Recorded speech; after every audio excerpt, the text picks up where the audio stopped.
نیکی خانوم. بله. منو نفس و نیکی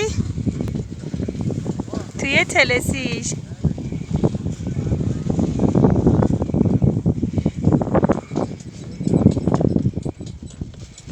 اینا که تو زدی؟ نیکی خانوم خوش گذشت؟ بله. فقط برف رفت تو دهنم. چی شد؟ برف رفت تو دهنم.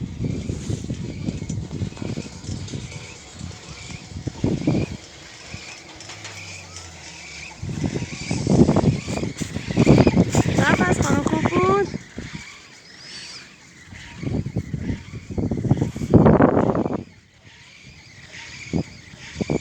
علی هم رفته اونجا.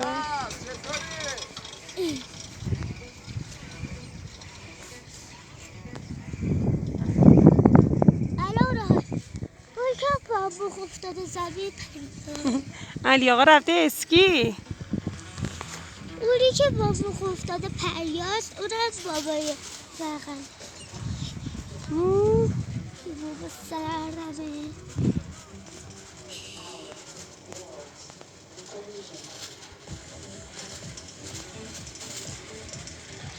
یه ریزه هم داره برف میاد. خیلی هم سرده. چیه خانوم؟ خیلی هم سرده. خیلی هم سرده.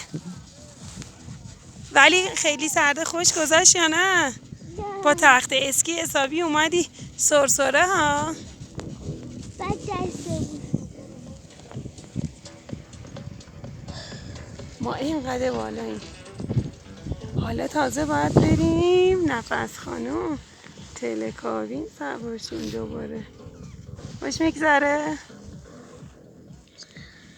بابا سردمه، بلم کن.